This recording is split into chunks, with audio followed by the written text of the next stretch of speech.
Hello viewers, আমরা এখন উপস্থিত আছি উজানদল গ্রামের বিখ্যাত মিষ্টির দোকানে। এই দোকানটি ঘরোয়া পরিবেশে তৈরি হলো। এখানের মিষ্টি নাকি সবথেকে বেশি প্রসিদ্ধ। শুধুমাত্র এটি উজানদলের জন্য নয়, এটা পুরা দিরাইজ উপজেলার মধ্যে এই মিষ্টি দোকানটি বিখ্যাত।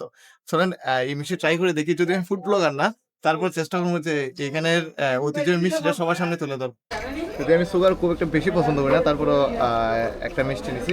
একদম ঘরোয়া পরিবেশের মিষ্টি দেখি কেমন ফ্লেভার হয়। মিষ্টিটা খুব সুস্বাদু। আপনি এখানে আসলে অবশ্যই এই মিষ্টিটা ট্রাই করার চেষ্টা করবেন।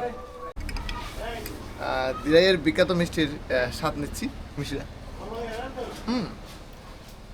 গ্রাম্য মিষ্টি হলো এই মিষ্টিটার টেস্ট অন্যগুলো সাধারণ মিষ্টি থেকে অনেক বেশি। বিশেষ করে এই মিষ্টিতে কোনো কেমিক্যাল মেশানো হয় না। এটা খাওয়ার পর বোঝাইতেছে এটা অনেকটা সুস্বাদু। তাই অবশ্যই এদিক দিয়ে আসলে আপনার বিশেষ করে শাহ আব্দুল করিমের বাড়িতে আসলে এই মিষ্টিটা খাওয়ার ট্রাই করবেন।